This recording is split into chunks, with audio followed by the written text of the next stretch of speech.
Hello everyone, कैसे हैं आप सब। अच्छा, इस वीडियो के अंदर ना हम हाउस प्रॉपर्टी का पूरा चैप्टर कवर करने वाले हैं। और मैं कोशिश करूंगा कि ये वीडियो शॉर्ट से शॉर्ट वीडियो बने और पूरा कवर कर लेंगे हम ऑलमोस्ट। हाउस प्रॉपर्टी का पूरा चैप्टर हम इसमें कवर कर लेंगे, ठीक है। जो भी इंपॉर्टेंट एस्पेक्ट्स हैं वो कवर होंगे, ठीक है। डिटेल्ड वीडियो नहीं होने वाली है ये, ठीक है। तो यहाँ स्टार्ट करते हैं चैप्टर को। चैप्टर कौन सा करेंगे हम? House property. Just wait a second, let me take one highlighter. Okay, तो हम चैप्टर कौन सा करने वाले हैं? Income from house property. अब हाउस प्रॉपर्टी देखो, इस चैप्टर के अंदर इनकम कौन सी आती है? इस चैप्टर से वो इनकम आती है कि अगर किसी इंडिविजुअल के पास में कोई हाउस प्रॉपर्टी है, ठीक है, किसी इंडिविजुअल के आसपास में कोई हाउस प्रॉपर्टी है और उस हाउस प्रॉपर्टी से उसको रेंट की इनकम रिसीव होती है, तो वो जो रेंट की इनकम होगी ना वो कहलाएगी income from house property. Income from house property, ठीक है। अब इसके अंदर देखो, एक सिंपल कैलकुलेशन है। देखो मैं स्टेप बाय स्टेप, अब आपको अभी ये नोट्स में बहुत सारी चीजें दिख रही होंगी, आप सिर्फ उतना ही कंसीडर करना जितना मैं आपको दिखाने वाला हूँ, राइट। अच्छा, यहाँ पे let me take one pen. मैं चलो यहाँ पे ब्लू पेन ही यूज कर रहा हूँ। ब्लू पेन यूज करने वाला हूँ मैं यहाँ पे। देखो क्या है, सबसे पहले देखो, सबसे पहले इनकम फ्रॉम हाउस प्रॉपर्टी देखो कैसे कैलकुलेट होती है। अगर आपको हाउस प्रॉपर्टी की इनकम कैलकुलेट करनी है, ये इनकम हाउस प्रॉपर्टी की इनकम अगर आपको कैलकुलेट करनी है, तो सबसे पहले हम स्टार्ट कैसे करते हैं? जीएवी से। अब मैं सब बताऊंगा आपको कि जीएवी कैसे कैलकुलेट होता है, मैं सारा कुछ बताऊंगा, ठीक है। अभी बने रहो। अभी हम ओवरव्यू करने वाले हैं कि इनकम फ्रॉम हाउस प्रॉपर्टी कैसे कैलकुलेट होगी। तो income from house property calculate करने के लिए आपके पास जीएवी होना चाहिए। इसे कहते हैं ग्रॉस एनुअल वैल्यू, ठीक है। ये निकलेगा कैसे? अभी वेट करो, मैं सब समझाऊंगा, ठीक है। सबसे पहले आपके पास ग्रॉस एनुअल वैल्यू होना चाहिए। ग्रॉस एनुअल वैल्यू में से आप क्या लेस करोगे? लेस करोगे आप म्युनिसिपल टैक्सेस, जितना भी पेड किए हैं। पेबल नहीं, एक होता है पेबल। पेबल मतलब अभी पे करना रहता है। एक होता है पेड, तो हम सिर्फ पेड वाला ही उसे लेस करेंगे। यानी जो पे कर दिया होगा, उसमें लिखा होगा कि म्युनिसिपल टैक्स पेड, तो पेड वाला ही आपको लेस करना है। तो यहां से जब आप म्युनिसिपल टैक्स को पे कर देंगे तो आपके पास क्या आएगा? आपके पास आपके पास आ जाएगा एनएवी। एनएवी आ जाएगा, इसे इसे बोलते हैं नेट एनुअल। यहाँ पे मैंने लिखा नहीं है बट आप समझ जाओ, नेट एनुअल वैल्यू एनएवी आ जाएगा, ठीक है। एनएवी के बाद एनएवी की जो वैल्यू आएगी, इसमें से आपको डिडक्शंस माइनस करनी है। जो हाउस प्रॉपर्टी की दो ही डिडक्शन है, वो कौन कौन सी डिडक्शन है? सेक्शन नंबर 24 के अंदर आती है। और सेक्शन नंबर 24 के अंदर भी अगर मैं प्रिसाइजली बोलूँ तो क्या कहते हैं, section number 24 sub section A, नहीं ये सब सेक्शन नहीं, इसको क्लोज ए बोल पड़ते हैं। सेक्शन नंबर 24 क्लोज ए, सेक्शन नंबर 24 क्लोज बी, ठीक है। तो ये सेक्शन नंबर 24 ए 24 बी की जो डिडक्शंस है वो लेस करते हैं। तो 24 ए की डिडक्शन क्या होती है? 24 ए की डिडक्शन ये है कि 30% ऑफ द एनएवी, जो आपका ये एनएवी आएगा कैलकुलेट होके, ये जो भी आपकी वैल्यू आएगी यहाँ पे, ठीक है, इसका 30% आपको लेस डिडक्शन मिलेगी। आपको 30% डिडक्शन मिलेगी, 30%, ठीक है। फ्लैट 30% निकालना है यहाँ पे। जैसे आपका एनएवी अगर 1 लाख आ गया तो 30% कितना हो गया? 30,000। सीधे 30,000 आपको एक डिडक्शन मिलेगी, आपको सेक्शन 24 ए बोलता है। 24 बी क्या बोलता है कि अगर आपने कोई लोन लिया हुआ है, कोई लोन लिया हुआ है, अब ये लोन होना चाहिए कंस्ट्रक्शन के लिए, या तो प्रॉपर्टी को परचेज करने के लिए, या तो प्रॉपर्टी को परचेज करने के लिए लिया हो, या फिर आपको कंस्ट्रक्शन वगैरह के लिए लिया हो, ठीक है। तो उसके लिए होगा, यानी होम लोन बेसिकली होना चाहिए। तो होम लोन अगर आपने लिया हुआ है और उसके ऊपर अगर आप इंटरेस्ट पे कर रहे हो, तो वो इंटरेस्ट भी आप लेस करवा सकते हो, ठीक है। अब इसकी लिमिट वगैरह होती है, वो आपको अभी याद करने की जरूरत नहीं है। आपके एग्जाम के पर्पस के लिए जो भी क्वेश्चन आएगा, एक सिंपल क्वेश्चन आएंगे, ठीक है। बीकॉम ऑनर्स एंड बीबी के अंदर एक सिंपल क्वेश्चन आते हैं, कोई ज्यादा डेप्थ वाले क्वेश्चन नहीं आएंगे, ठीक है। बट जो जो क्वेश्चंस होंगे वो मैं कवर करा दूंगा। तो इंटरेस्ट ऑन लोन है, आपका जो भी इंटरेस्ट बनेगा लोन के ऊपर वो भी आप लेस करा सकते हो। जब आप इतना करोगे, ये दोनों चीजों को लेस करोगे, मैं यहाँ पे ब्रैकेट में डाल रहा हूँ, डेट मीन्स इसको लेस करना होता है। जब ये दोनों चीजें आप लेस करोगे तो आपका क्या आ जाएगा?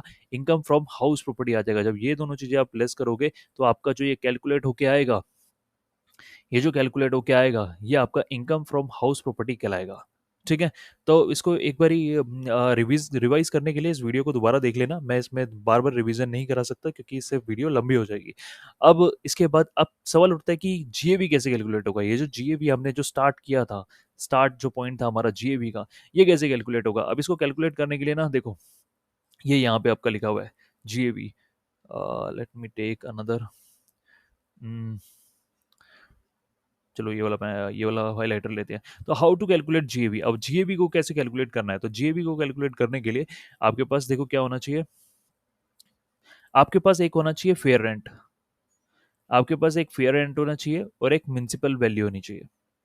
अब ये आपको कहाँ मिलेगी, ये क्वेश्चन में गिवन होगी। क्वेश्चन में आपको फेयर रेंट भी गिवन होगा, म्यूनसिपल वैल्यू भी गिवन होगी।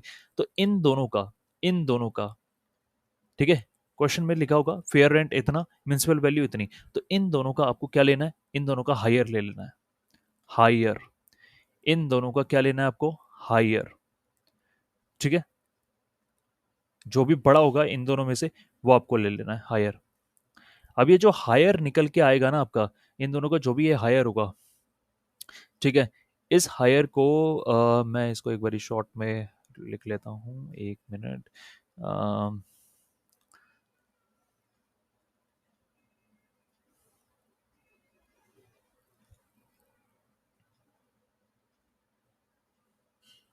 हाँ, इन दोनों का आपको क्या लेना है, हायर लेना है, H4 हायर। तो आपको हायर जो भी इस वैल्यू का, इन दोनों का जो भी हायर होगा वो वो आपका, वो आपको ले लेना है। अब ये हायर जो होगा ना, इसको क्या बोला जाता है, इसको एक्सपेक्टेड रेंट बोला जाता है। ये जो कैलकुलेट होके आएगा इसे एक्सपेक्टेड रेंट बोलते हैं, ईआर, शॉर्ट में बोल रहा हूँ ईआर। इसको एक्सपेक्टेड रेंट बोलते हैं, जो भी ये कैलकुलेट होके आएगा। अब मेरी बात सुनो, यहाँ पे बात खत्म नहीं हुई। जो आपका एक्सपेक्टेड रेंट होगा, यानी इन दोनों का हायर क्या होगा, एक्सपेक्टेड रेंट। अब इस एक्सपेक्टेड रेंट को ले लो और एक स्टैंडर्ड रेंट को ले लो, ये यहाँ पे जो दिया हुआ है स्टैंडर्ड रेंट, ये भी क्वेश्चन में गिवन होगा आपका स्टैंडर्ड रेंट। ठीक है, इन दोनों का जो भी अब इन दोनों का क्या लेना है आपको, लोअर लेना है। इन दोनों को क्या लेना है, लोअर। तो इसको मैं यहाँ पे एल लिख रहा हूँ, इन दोनों को आपको लोअर लेना है। मैंने क्या बोला, फेयर रेंट और म्यूनसिपल वैल्यू को कंपेयर करो, इन दोनों का हायर ले लो। अब जो हायर आएगा उसको किससे कंपेयर करना है, जो हायर आएगा ना उसे एक्सपेक्टेड रेंट बोला जाता है। एक्सपेक्टेड रेंट को कंपेयर किससे करोगे, स्टैंडर्ड रेंट से। स्टैंडर्ड रेंट और एक्सपेक्टेड एक्सपेक्टेड रेंट और स्टैंडर्ड रेंट, इन दोनों का जो भी लोअर होगा, है ना, यहाँ पे जो लोअर वैल्यू आएगी, ये लोअर जो वैल्यू आएगी ना, इसको आपको क्या करना है, इसको आपको कंपेयर करना है किससे, इससे, एक्चुअल रेंट रिसीव्ड और रिसीवेबल, एआरआर बोलते हैं इसको, एक्चुअल रेंट रिसीव या फिर रिसीवेबल, यानी जो एक्चुअली में रेंट आपने रिसीव किया है या रिसीव करना था, ठीक है, वो ले लेंगे और इसमें से लेस कर देंगे अगर कोई वैकेंसी है। तो वैकेंसी का मतलब होता है कि, वैकेंसी का मतलब होता है कि अगर किसी दिन, जैसे कि फॉर एग्जांपल के लिए 12 महीने, देखो पूरे साल में 12 महीने होते हैं, आपका 10 महीने के लिए रेंट पे चढ़ा, 2 महीने वो खाली रहा, वैकेंट रहा। तो जो वैकेंट, तो आप जो एआरआर कैसे कैलकुलेट करोगे, एआरआर कैलकुलेट करोगे 10 महीने के बेसिस पे।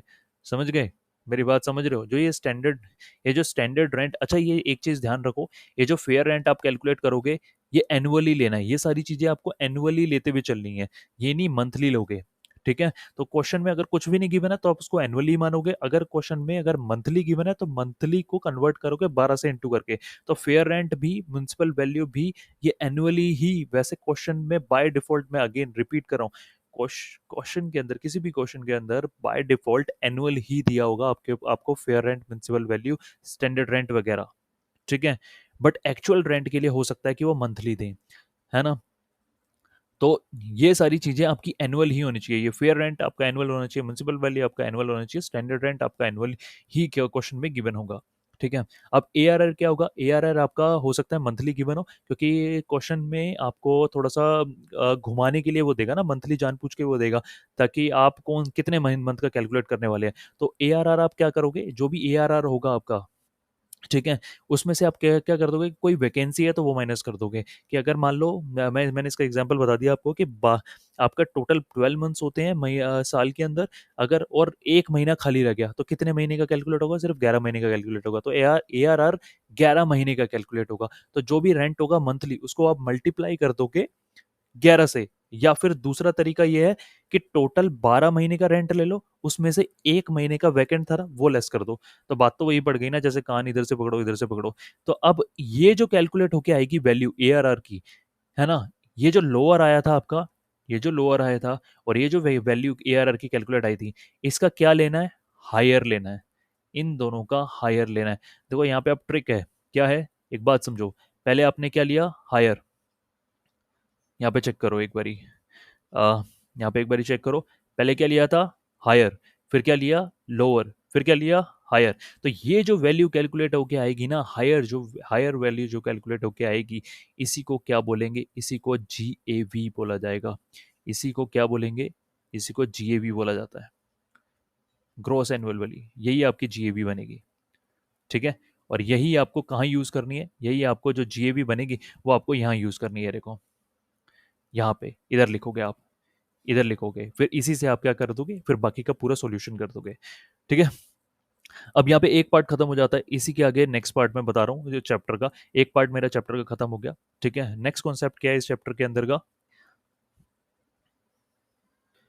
अब देखो नेक्स्ट कॉन्सेप्ट जो इस चैप्टर के अंदर आ जाता है वो ये ज़्यादातर पूछा जाता है कि कभी कभार ना आपके पास किसी भी इंडिविजुअल के पास ना दो या दो से ज़्यादा हाउसेज होते हैं, दो या दो से ज़्यादा हाउसेज होते हैं। एक मिनट रुको यार, ठीक है आप, ठीक है।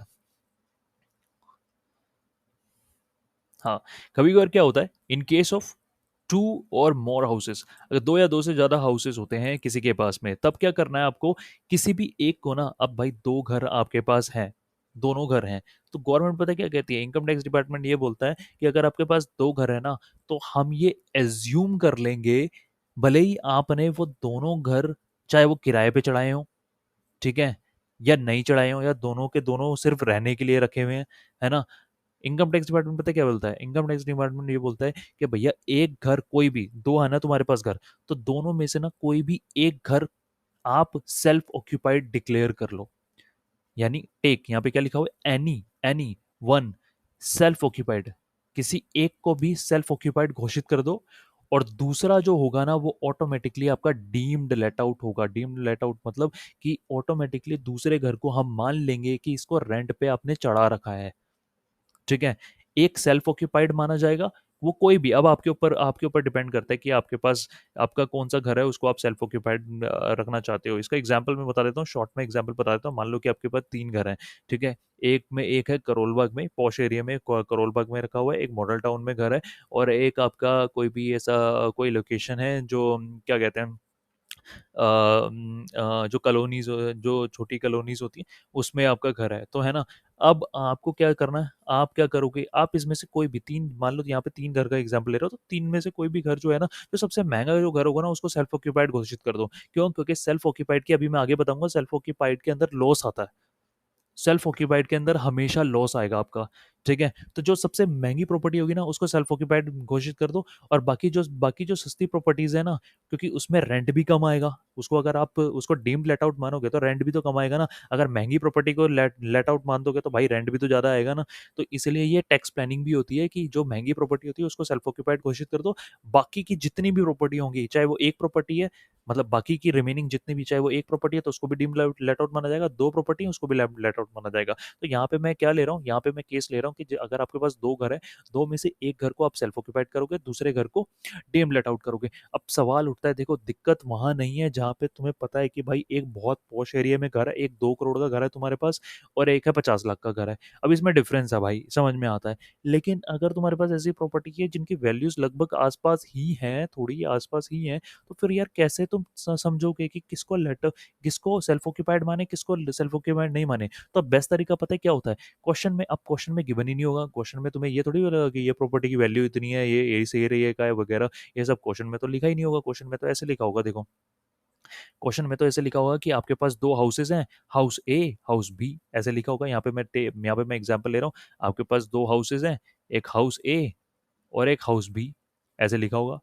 अब तुम्हें इसमें समझ में ही नहीं आएगा। तो इसमें क्या केस है, अब यहाँ पे करना क्या है आपको, क्वेश्चन कैसे इसको सॉल्व करते हैं, प्रैक्टिकल क्वेश्चन भी इससे रिलेटेड आ जाते हैं, ठीक है। मैं नेक्स्ट वीडियो में दो दो क्वेश्चन जो प्रैक्टिकल क्वेश्चन होंगे उनको सॉल्व करके मैं डाल दूंगा। अभी सिर्फ मैं कॉन्सेप्ट कॉन्सेप्ट इस वीडियो के अंदर सॉल्व करने वाला हूँ। नेक्स्ट वीडियो जो होगी हाउस प्रॉपर्टी की, उसके अंदर मैं पास्ट अटेम्प्ट के जो हाउस प्रॉपर्टी वाले क्वेश्चन थे वो मैं सॉल्व करवा दूंगा।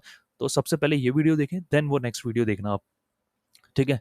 अब मान लो आपके पास दो हाउस है, अब दो हाउस में क्या होगा, आपको क्या करना होगा, प्रोबेबिलिटीज खेलनी होगी। तो पहले, सबसे पहले ऑप्शन ए ये है कि पहले वाले घर को सेल्फ ऑक्यूपाइड मान लो, दूसरे वाले घर को जो बी वाला घर है उसे डीम लेट आउट मानो। ऑप्शन टू, ए वाले घर को डीम लेट आउट मान लो, दूसरे वाले को सेल्फ ऑक्यूपाइड मान लो। अब आप क्या करोगे, पहले तो इस तरीके से, ऑप्शन ए तरीके से इनकम इनकम निकालोगे, ऑप्शन ए तरीके से पहले तो कैलकुलेट करोगे, इनकम कैलकुलेट करोगे, income from house property calculate करोगे, ठीक है। फिर ऑप्शन टू के तरीके से इनकम कैलकुलेट करोगे। कहने का मतलब क्या है, पहले हाउस ए को बोल दोगे ये सेल्फ ऑक्यूपाइड है। अब ये कैलकुलेशन कैसे करनी है मैंने नीचे बताया हुआ है, ठीक है। पहले तो ऐसे हाउस ए को सेल्फ ऑक्यूपाइड बोल दोगे, बी वाला डीम्ड लेट आउट है, और ऑप्शन टू के अंदर पहले वाला डीम्ड लेट आउट है, दूसरा वाला सेल्फ ऑक्यूपाइड है, तो इसके तरीके से भी इनकम कैलकुलेट करोगे।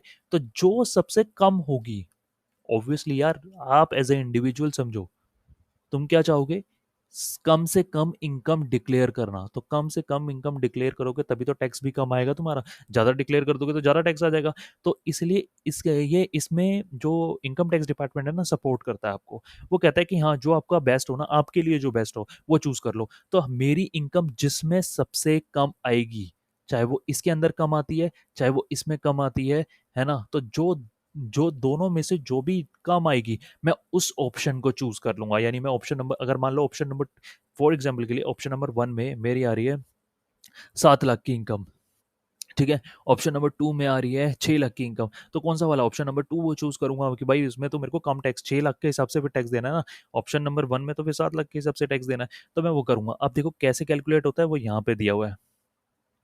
यहाँ पे मैंने नीचे दिया हुआ है कि अगर कोई सेल्फ ऑक्यूपाइड हाउस है तो उसको कैसे कैलकुलेट करना है, और लेट आउट है तो उसको कैसे कैलकुलेट करना है। तो देखो, सेल्फ ऑक्यूपाइड के अंदर तो भाई बिल्कुल सिंपल कैलकुलेशन है। अगर आपका हाउस सेल्फ ऑक्यूपाइड, जिस हाउस को आपने सेल्फ ऑक्यूपाइड माना है, जिस हाउस को आपने सेल्फ ऑक्यूपाइड माना है, और उसकी कैलकुलेशन देखो कैसे होगी।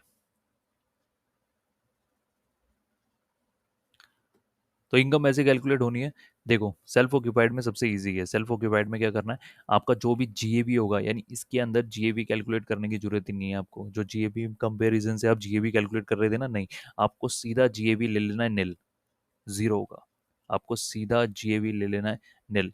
म्यूनसिपल टैक्सेस फिर क्या होंगे, म्यूनसिपल टैक्सेस यहाँ पे, यहाँ म्यूनसिपल टैक्सेस भी नील लेने हैं। यानी सीधा का सीधा जो आपका एनएबी होगा वो नील ही होगा, ठीक है। यानी आप स्टार्ट कर सकते हो, यहाँ पे एक शॉर्टकट ले सकते हो कि सेल्फ ऑक्यूपाइड हाउस में सीधा एनएवी से स्टार्ट करो, और एनएवी लेना है नील, ठीक है। फिर उसके बाद में जब एनएवी नील है तो उसका जो 24A का जो फ्लैट डिडक्शन होगी 30%, वो भी तो नील ही होगा, ठीक है। अब वो नील होगा, बस इसके अंदर आएगा क्या, सिर्फ एक ही चीज आएगी, वो क्या आएगा, इंटरेस्ट ऑन लोन। अगर इस सेल्फ ऑक्यूपाइड हाउस से रिलेटेड अगर आपने कोई लोन लिया हुआ है, यानी इस हाउस को परचेज करने के लिए, कंस्ट्रक्ट करने के लिए आपने कोई लोन लिया था, इंटरेस्ट ऑन लोन अगर जो भी पे करना पड़ रहा है, जैसे फॉर एग्जाम्पल के लिए 80,000, पूरे साल के अंदर आपका 80,000 का इंटरेस्ट गया, तो 80,000 आपका जो यहाँ पे लेस करोगे, यहाँ पे यानी स्टार्टिंग से नील नील नील आता रहेगा, और फिर उसके बाद में 80,000 लेस करोगे, और जो यहाँ पे क्या आ जाएगा, यहाँ पे नेगेटिव में फिगर आएगी 80,000। मतलब जो इंटरेस्ट है वही फिर वो आ जाएगा ना सीधा। तो यहाँ सेल्फ ऑक्यूपाइड हाउस में हमेशा ये याद रखना, हमेशा आपका लॉस आएगा, लॉस, ठीक है। अब इसका फायदा क्या है, फायदा ये है कि देखो, एक में लॉस आएगा और एक में आएगा इनकम, एक में आएगी आपकी इनकम, ठीक है, एक में इनकम आएगी। तो लॉस को माइनस कर दोगे इनकम से, तो वो वाला आएगा, मतलब फिर इसे बोलेंगे टोटल इनकम, टोटल दोनों हाउसेस की इनकम आ जाएगी, ठीक है। अब लेट आउट में क्या होगा, लेट आउट में बिल्कुल वैसे ही जैसे मैंने कैलकुलेशन बताई थी स्टार्टिंग में, कि जीएबी ले लोगे, जीएबी कैलकुलेट करोगे उसी तरीके से जो जीएबी कैलकुलेट करना था, उनसे में से उसमें से म्यूनसिपल टैक्सेस माइनस कर दोगे, फिर 30% जो एनएवी आएगा, एनएवी में से 30% डिडक्शन माइनस करोगे, इंटरेस्ट ऑन लोन जो लोन लिया हुआ है उसका इंटरेस्ट आप कैलकुलेट करोगे। अच्छा, इंटरेस्ट ऑन लोन आप देख लेना भैया, हो सकता है कि जो लोन लिया हो वो क्या कहते हैं, जब लोन लिया हो वो मिड ऑफ द ईयर लिया हो, तो मिड ऑफ द ईयर तो उतने ही टाइम पीरियड का सिर्फ इंटरेस्ट लेस होगा, ठीक है। ये तो ये कैलकुलेशन देख लेना। अब ये मैथ्स वाली चीज़ है, इसमें मैंने ये इसमें कॉन्सेप्ट सिखाने वाली कोई चीज़ नहीं है, ठीक है। तो आपकी इनकम आ जाएगी। तो यहाँ पे एक बारी दोबारा से मैं दिखा रहा हूँ, यहाँ पे देख लो। तो ऑप्शन ए वन के अंदर आपका सेल्फ ऑक्यूपाइड के अंदर लॉस आएगा, बी के अंदर आपकी इनकम आएगी। तो जो भी इनकम आई, इन दोनों को आप क्या करोगे, सेट ऑफ कर दोगे। यानी 80,000 का मान लो लॉस आ रहा है, और यहाँ पे इनकम आ रही है 1 लाख, तो टोटल इनकम ऑप्शन वन के अंदर क्या हुई, 20,000, तो 20,000 की इनकम हो जाएगी। वेयर एज ऑप्शन टू के अंदर जैसे लेट आउट से इनकम जो आ रही है वो 1 लाख आ रही है, सेल्फ ऑक्यूपाइड से जो लॉस आ रहा है वो 70,000 आ रहा है, तो कितनी इनकम हो गई, या इनकम कितनी हुई, 30,000 हो गई। तो ऊपर आया था 20,000 का प्रॉफिट, नीचे आया था 30,000 का प्रॉफिट यानी इनकम जो, तो हमें कौन सा लेना है, हमें लोअर वाला लेना है भैया, लोअर बार बार याद करना हमें, हमारे लिए एज अ एसएससी हमारे लिए बेस्ट क्या है, लोअर इनकम। तो इनकम टैक्स डिपार्टमेंट भी कहता है भैया तुम इसके हिसाब से प्लान कर सकते हो, जो भी तुम्हारा सबसे लोएस्ट आ रहा हो वो वाला ऑप्शन चूज कर लो। तो हम ऑप्शन कौन सा चूज करेंगे, एग्जाम में लिख के भी आएंगे, एडवाइस लिख के नीचे लिखना एडवाइस, एग्जाम में लिखना option number 2 is advisable because it has lesser income from house property। ठीक है, ऐसे लिख के आना। यहाँ पे मेरा हाउस प्रॉपर्टी का ये वाला कॉन्सेप्ट भी पूरा हो जाता है। अब एक कॉन्सेप्ट और रह गया है जो एग्जाम में के प्रैक्टिकल क्वेश्चंस में पूछा गया है। ठीक है, और मैं जो क्वेश्चंस कराऊंगा इस वीडियो के बाद, जो मैं वीडियो डालूंगा जिसके अंदर एक प्रैक्टिकल क्वेश्चन मैं प्रैक्टिकल क्वेश्चन करवाने वाला हूँ, उसके अंदर एक पॉइंट था इंटरेस्ट ऑन लोन का। तो वो एक छोटा सा टॉपिक है जो मुझे बताना पड़ेगा आपको, तो एक बार मैं समझा देता हूँ इसको। ये छोटा सा टॉपिक है, फिर उसके बाद ये वीडियो ओवर है। क्या है ये इंटरेस्ट ऑन लोन से रिलेटेड। तो देखो, एक मैंने ये चीज़ बता दी कि भैया जब भी लोन लिया होगा आपने, जब भी लोन लिया होगा उसका पीरियड आप चेक कर लेना, उस पीरियड के हिसाब से कैलकुलेशन होगी। लेकिन एक ना कॉन्सेप्ट है इसके अंदर, प्री कंस्ट्रक्शन इंटरेस्ट। अब ये प्री कंस्ट्रक्शन इंटरेस्ट क्या होता है, देखो समझने की कोशिश करना ये क्या है। मैं इसको ड्रॉ करके समझाता हूँ आपको कि क्या है, क्या ये what is pre construction interest. तो देखो क्या होता है कि मान लो आपके पास एक, मैं यहाँ पे पहले टाइमलाइन ड्रॉ कर रहा हूँ। ठीक है, ये टाइमलाइन में ड्रॉ कर रहा हूँ।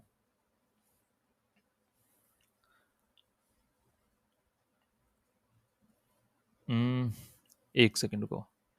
हाँ, यहाँ पे मैंने एक टाइमलाइन ड्रॉ करी है, इसके अंदर हम्म, हाँ, ये कुछ ईयर हैं, आप देख पा रहे होंगे, ये ईयर है कुछ।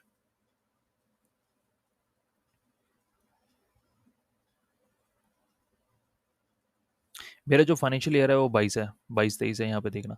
ये बहुत इंपॉर्टेंट कॉन्सेप्ट है क्योंकि प्रैक्टिकल जो क्वेश्चंस है ना उसमें ये प्री कंस्ट्रक्शन इंटरेस्ट का टॉपिक पूछ लिया जाता है, तो इसलिए मेरे को ये कराना पड़ रहा है। तो देखो 22-23 के अंदर आपका जो जो रिटर्न आप फाइल कर रहे हो वो 22 और 23 की फाइल कर रहे हो, यानी जो इनकम आपने अर्न करी है वो 22 और 23 के अंदर करी है। ठीक है, अब लेकिन आपने जो लोन लिया, हो सकता है ऐसा हो सकता है ना कि मैंने जो लोन लिया हो मैंने वो यहाँ पे लिया हो, इधर इस डेट को मैं इसको रेड से मार्क करता हूँ। मैंने जो लोन लिया हुआ है वो ऐसा हो सकता है ना कि भैया अब मैं इनकम भले ही 22-23 की कैलकुलेट कर रहा हूँ, लेकिन मैंने जो घर पे जो लोन मेरा पहले से ही चल रहा हो, ये भी तो हो ही सकता है। आ, ये रहा रेड पेन। ठीक है, मैंने मान लो जो लोन लिया हुआ है वो लोन यहाँ लिया हुआ है इधर, इस पीरियड पे। इसको क्या बोलेंगे, इसको बोलेंगे, मान लो ये लिया हुआ है मैंने 1 जुलाई, 1 जुलाई, अप्रैल मई जून। ठीक है, जुलाई, 1 जुलाई, 1 जुलाई इनको मैंने लोन लिया हुआ है। ठीक है, अब ये लोन मैंने लिया था कंस्ट्रक्शन करने के लिए, घर को कंस्ट्रक्ट करने के लिए, घर को कंस्ट्रक्ट करने के लिए मैंने लोन लिया था। अब ये लोन, अब मेरा कंस्ट्रक्शन चालू हुई, ध्यान से सुनना मैं क्या समझाना चाह रहा हूँ। मेरी कंस्ट्रक्शन चालू हुई, कंस्ट्रक्शन चली यहाँ से, मैंने लोन लिया, या हो सकता है पहले से भी चल रही हो, है ना, मैंने यहाँ पे ऐसे ऐसा भी हो सकता है पहले से ही चल रही हो, उससे कोई मतलब नहीं है। ठीक है, आपका कंस्ट्रक्शन यहाँ से चलती हुई आई है, चलती हुई आई है, देखो ध्यान से देखो, आपकी नेक्स्ट ईयर तक कंस्ट्रक्शन मेरी चल रही है, और कंस्ट्रक्शन मेरी खत्म कहाँ हो रही है, मेरी खत्म यहाँ हो रही है बीच में, यहाँ पे कहीं खत्म हो रही है। ठीक है, यहाँ पे मेरी कहीं कंस्ट्रक्शन खत्म हो रही है।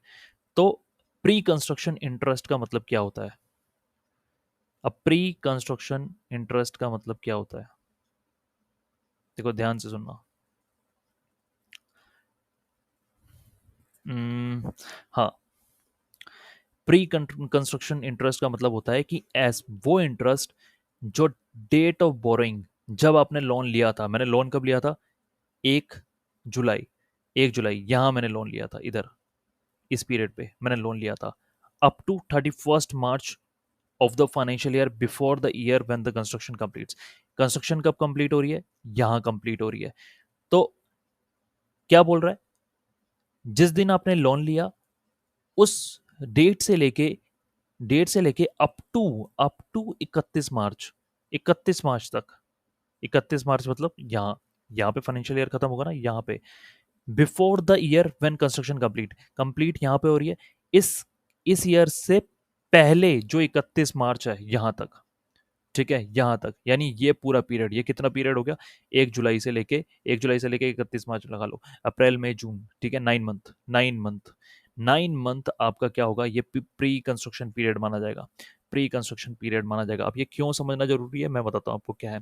जो ये प्री कंस्ट्रक्शन पीरियड का जो इंटरेस्ट होता है ना, यानी ये 9 मंथ का जो पीरियड का इंटरेस्ट होगा, है ना, आप कैलकुलेट करोगे, लेट से आपने जो लोन लिया हुआ है वो 10 लाख का लिया हुआ है, 10 लाख का लोन लिया हुआ है,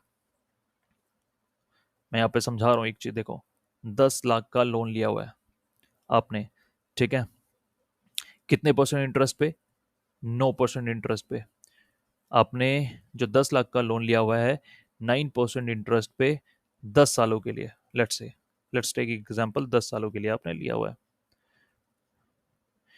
तो वो जो इंटरेस्ट की बात थी, याद करो, जो लेस करना था इंटरेस्ट, 22-23 के अंदर, मुझे एक बात आप बता सकते हो, 22-23 के अंदर आपका जो इंटरेस्ट होगा, इंटरेस्ट जो पे करना होगा आपको, मतलब जो 22-23 के अंदर का जो इंटरेस्ट है, ये जो पीरियड का जो इंटरेस्ट है वो कितना होगा, आप बता सकते हो। अब आप तुम कैलकुलेट करने लग जाओगे कि हाँ ये तो रिड्यूसिंग बैलेंस होता है, नहीं, रिड्यूसिंग में कैलकुलेट नहीं करना, यहाँ पे सिंपल एक नॉर्मल कैलकुलेशन करनी है। तो नॉर्मल 22-23 का इंटरेस्ट मुझे बताओ कितना बनेगा, 22-23 का इंटरेस्ट बनेगा 10 लाख का, 10 लाख को मल्टीप्लाई करो 9% से, ठीक है, 9% से, सिंपल सिंपल मल्टीप्लाई कर लो, है ना, पूरे साल का है ना, 9% कितना हो गया, 10 लाख का 9% कितना हुआ, कितना हुआ, 90,000 ना, हाँ 90,000, 90,000। तो यहाँ पे जो इंटरेस्ट, जो वो लेस नहीं करना था 24B के अंदर, याद करो, 24B के अंदर जो लेस करना था, एक तो ये 90,000 लेस करोगे, अब ये 90,000 तो लेस करोगे ही करोगे, ये 90,000 तो लेस करोगे ही करोगे, बट अगर आपके क्वेश्चन में प्री कंस्ट्रक्शन इंटरेस्ट है ना, तो उसका भी कुछ पार्ट आप लेस करोगे, ये 90,000 तो देखो सिंपल लेस करोगे ही करोगे। ज्यादातर क्वेश्चन आपके यही वाले आएंगे, इंटरेस्ट ऑन बोरोइंग्स दिया होगा तो आपको इंटरेस्ट ऑन बोरोइंग सीधा भैया मल्टीप्लाई करके निकाल देना है। बट अगर प्री कंस्ट्रक्शन इंटरेस्ट वाला कोई अगर क्वेश्चन आ गया आपका, जिसमें ये लिखा होगा कि ऐसा ऐसा कुछ लिखा होगा, देखो कि इन लोन लिया है इस डेट को, बोरोइंग, और खत्म, कंस्ट्रक्शन खत्म हो रही है, जहां पे ये लाइन ध्यान रखना, लाइन ऐसे लिखी होगी कि, लाइन देखो, ये दो वर्ड आप ध्यान रखना, आपको कैसे पता चलेगा कि ये प्री कंस्ट्रक्शन इंटरेस्ट वाला क्वेश्चन है, ये डेट ऑफ बोरोइंग्स भी दी होगी, और ईयर व्हेन कंस्ट्रक्शन कंप्लीट ये भी दिया होगा, ठीक है, कंस्ट्रक्शन कंप्लीट दिया होगा भैया, कंस्ट्रक्शन कंप्लीट। अब सोचो ना यार, अगर उसको सिंपल क्वेश्चन बनाना है तो इंटरेस्ट सीधा देगा, लोन का अमाउंट देगा और रेट ऑफ इंटरेस्ट दे देगा, वो ये क्यों बताएगा कि भैया कंस्ट्रक्शन कब कंप्लीट हो रही है, उसको क्या बताने की जरूरत है कि यहाँ पे कंस्ट्रक्शन खत्म हो रही है, कंस्ट्रक्शन खत्म हो रही है, वो जानबूझ के बता रहा है क्योंकि वो प्री कंस्ट्रक्शन इंटरेस्ट की कैलकुलेशन आपसे करवाना चाहता है। तो इसकी कैलकुलेशन कैसे होगी, देखो यहाँ पे, इसकी कैलकुलेशन होगी 9 मंथ की, क्योंकि ये 9 मंथ हुए ना, यानी यहां से लेके यहां तक आप देखो, यहां से लेके यहां से लेके यहां तक कितने महीने हुए, 9 मंथ हुए ना, तो 9 मंथ की कैलकुलेशन, यानी इंटरेस्ट आपका 90,000 तो माइनस होगा ही होगा, प्लस में आपका इंटरेस्ट एक प्री कंस्ट्रक्शन इंटरेस्ट भी लेस होगा, ठीक है। अब प्री कंस्ट्रक्शन इंटरेस्ट कितने महीने का कैलकुलेट होगा, 9 मंथ का, बट एक चीज ध्यान रखनी है, इसका 1/5 ही लेना है आपको, 1/5 ही लेना है, तो मैं बता देता हूँ, देखो कैसे कैलकुलेट करोगे। अब एक बार 9 महीने का कैलकुलेट करो जरा, ये तो हुआ पूरे साल का, 90,000 हो गया ना पूरे साल का, तो 90,000 हुआ पूरे साल का, तो 9 महीने का कैलकुलेट करो एक बार, कैसे कैलकुलेट करोगे, 10 लाख, 10 लाख, अब ये मैथ्स वाला है, 10 लाख मल्टीप्लाई बाय 9% गुना में 9%, वो 9 मंथ, तो 9/12, इसको कैलकुलेट करो कितना आया, 9/12, ये आ गया आपका 67 से, अच्छा, 67,500, 67,500, तो क्या 67,500 लेस कर देंगे या नहीं, 67,500 लेस नहीं करते, इसको हम डिवाइड कर देते हैं 5 से, तो 5 से जो डिवाइड करके ना जो वैल्यू आएगी वो लेस करेंगे, जो 5 से डिवाइड करके जो वैल्यू आएगी वो लेस करेंगे। अब आप बोलोगे 5 से क्यों डिवाइड करते हैं? 5 से इसलिए, ये ना जो ये क्या है, ये ना लॉ के अंदर ही लिखा हुआ है कि अगर कोई प्री कंस्ट्रक्शन इंटरेस्ट होता है वो ना 5 सालों में बांट दिया जाता है। यानी इसका इतना, ये जो इंटरेस्ट होगा यहाँ पे जो कैलकुलेट होकर आएगा, ये कितना इंटरेस्ट कैलकुलेट है, 6,500, इसको हम 5 सालों में बांट देते हैं। तो 5 सालों में लेस करवा सकते हो आप। इसका एक टुकड़ा यहाँ पे लेस करवा सकते हो, एक टुकड़ा यहाँ लेस करवा लोगे, एक टुकड़ा यहाँ लेस करवा लोगे, यानी 5 साल में। तो पांचवा साल देखो पड़ रहा है कि नहीं पड़ रहा है यहाँ पे, ये चौथा साल पड़ रहा है यहाँ पे, तो यहाँ पे भी तो लेस होगा। तो 67,500 को डिवाइड करना 5 से, तो जो वैल्यू आएगी वो भी लेस कराओगे, यानी 90,000 तो लेस कराओगे कराओगे इंटरेस्ट में, प्लस में वो भी लेस कराओगे। बस एडिशनल चीज यही थी। तो यहाँ पे मेरा पूरा हाउस प्रॉपर्टी का chapter in summarise form over हो चुका है। मैंने सारे सारे मेजर कॉन्सेप्ट इसके अंदर डाल दिए हैं। ठीक है, अब नेक्स्ट वीडियो के अंदर मैं कुछ एक या दो इंपॉर्टेंट क्वेश्चन जो हाउस प्रॉपर्टी से रिलेटेड होने चाहिए, प्लस में उसके अंदर प्री कंस्ट्रक्शन इंटरेस्ट की भी एडजस्टमेंट होगी, वो वाला मैं सॉल्व करके उस वीडियो को मैं डाल दूंगा। ठीक है, अगर आपको ये वीडियो अच्छी लगी है तो प्लीज़ इसको लाइक करो, और अपने जो फ्रेंड्स हैं उनका जो बी कॉम ऑनर्स और बीबीए वाले स्टूडेंट्स हैं, तो उनको आप उनके साथ आप शेयर कर सकते हैं वीडियो। ठीक है, तो मिलते हैं नेक्स्ट वीडियो के अंदर।